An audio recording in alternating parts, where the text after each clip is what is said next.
Collecting high-quality data in interviews and focus groups. Organizations use interviews and focus groups to understand the experiences, ideas, and opinions of program staff and participants. Unlike surveys, interviews and focus groups allow respondents to expand on or clarify their answers.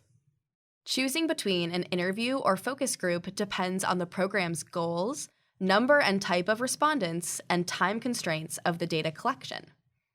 Interviews collect in-depth information on people's perspectives, individually or in small groups. They can be time-consuming, particularly if they are one-on-one and you need to get the perspectives of many people. Focus groups collect a variety of perspectives at once, exploring similarities and differences in experiences, and generating ideas through interaction among respondents. Be aware, however, that people are not always comfortable discussing some sensitive topics in front of others. Imagine that you want to improve program implementation and learn how to support staff better. Consider interviewing staff to explore their experiences implementing the program and where they could use more support. To learn how youth experience the program and to solicit their ideas for improvement, consider conducting focus groups. A group setting can be more comfortable for youth than one-on-one interviews. Small groups of 6 to 10 people allow time for everyone to share opinions and discuss ideas. Interviews and focus groups can be conducted in person or virtually. Consider inviting a colleague to take notes during the interviews and focus groups, or ask respondents permission to audio record the conversations so no important information is missed. During interviews and focus groups, aim to collect data that accurately reflect respondents' perspectives and avoid influencing responses. Ideally, facilitators should not collect data from their own or colleagues' classes because their investment in the answers could unintentionally influence the discussion. Instead, staff who are not involved in program delivery, such as local evaluators, administrators, or support staff, should conduct interviews and focus groups. Now, imagine being the administrator conducting interviews and focus groups with staff and youth. First, create a safe space for them to share honestly.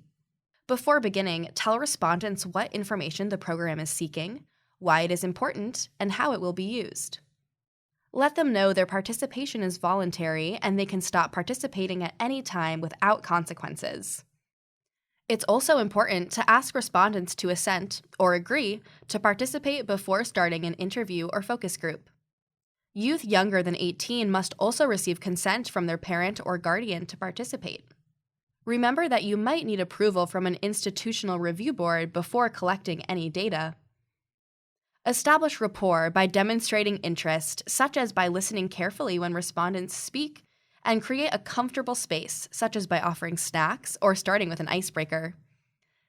Be aware of the power dynamic between the interviewer or focus group moderator and respondents, especially with youth, and make them feel comfortable giving honest answers by not passing judgment on what they share.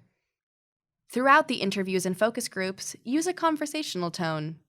Respondents should not feel like they're being interrogated. It's a good idea to establish ground rules for focus groups or small group interviews. For example, respondents should be respectful of one another and speak one at a time, even when they disagree. If one respondent dominates the conversation, consider asking whether anyone else has something to share, or asking each respondent to answer every question. Next, consider how to ensure privacy. When collecting data in person or virtually, choose or encourage respondents to be in a private space where they feel comfortable answering questions and won't be overheard by others. Let them know their names will not be used when analyzing data or reporting. Assure them their program facilitators or guardians will not be told what they say and will only receive a summary of all the responses, except if they say something that may indicate they are in danger. Also, let respondents know only the program staff will use the audio recordings, and the recordings will be destroyed when the research is complete. For focus groups and group interviews, ask respondents to respect the privacy of others by not sharing what was said outside of the group. Finally, ask questions that encourage detailed responses. For example, avoid asking questions that can be answered with a yes or a no, such as, "Do you like the in-class readings?" Avoid asking leading questions, which encourage a particular answer. For example, if asked, "The in-class readings are informative, right?" a respondent might find it difficult to respond that they are not. Instead, ask open-ended questions, such as, "How informative are the in-class readings?" Also ask probing questions to get respondents to elaborate on their answers, such as, "Can you give me an example?" or "Can you tell me more about that?" Avoid over-identifying with respondents, for example, by repeatedly agreeing with them. Consider a more neutral response, such as, "Thank you for sharing that." Although identifying with respondents is important for establishing rapport, over-identification might cause them to give the answers they think the interviewer or moderator wants, not their true thoughts. Similarly, avoid reacting negatively or correcting respondents, which can influence their answers. To recap, follow these steps to collect high-quality data through interviews and focus groups. 1. Determine whether to use interviews, focus groups, or a combination. 2. Establish rapport with participants. 3. Ensure privacy and anonymity. And 4. Ask open-ended questions and encourage honest responses.